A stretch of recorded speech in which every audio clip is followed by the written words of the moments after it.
Welcome to The Explainer. Today, we're diving into something I think we all need.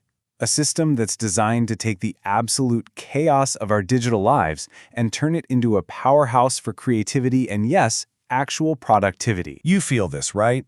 It's like we're drinking from a fire hose of information every single day. We listen to podcasts, we read the books, we watch the videos, all of it promising to make us better, smarter.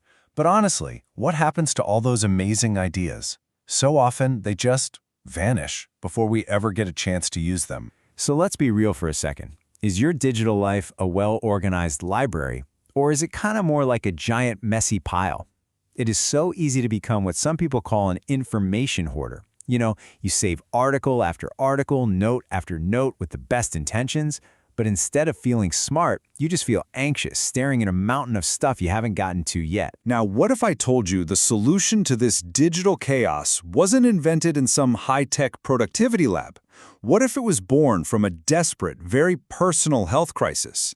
See, this system was forged in a real-life struggle, and that's exactly what makes it so dang effective. Okay, so get this. The author, Tiago Forte, is in college when he's hit with this mysterious illness that just stumps his doctors. So in a moment of sheer desperation, he requests his entire medical record. We're talking hundreds of pages, and he sits down and digitizes every single one. He basically becomes the project manager of his own health. And by organizing all this information, he starts to see patterns that nobody else, not even the experts, had noticed. And these insights led to lifestyle changes that finally brought him some relief. And this is where it all clicks. Forte realized that getting all this information out of his head and into a system wasn't just about storage. It was a tool for thinking. His notes literally allowed him to see the bigger picture and turn scattered information into a solution that changed his life. And that brings us right to the core idea of this whole explainer. Something David Allen said, "Your mind is for having ideas, not for holding them." So what exactly is a second brain?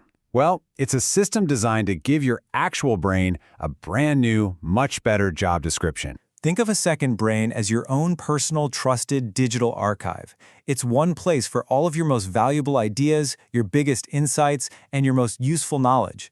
It's like having a personal library right in your pocket, and its main job is to free up your biological brain from that impossible task of trying to remember everything. So let's break it down like this. Your biological brain?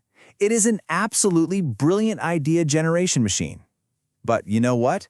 It's a terrible filing cabinet. It just isn't built for storage. Your second brain is the exact opposite. It's built to hold on to your ideas reliably so that your biological brain is free to do what it does best. Connect the dots, imagine new things, and create. And just so you know, this isn't some newfangled tech trend that's going to be gone tomorrow. This is really just the digital evolution of something called a commonplace book, a practice that some of history's greatest minds have used for centuries to capture ideas, find new patterns, and just make sense of the world. Okay, so how do you actually build one of these things? The entire system runs on a really simple four-step method called code. You can think of it as the engine that makes your second brain run. Code stands for capture, organize, distill, and express.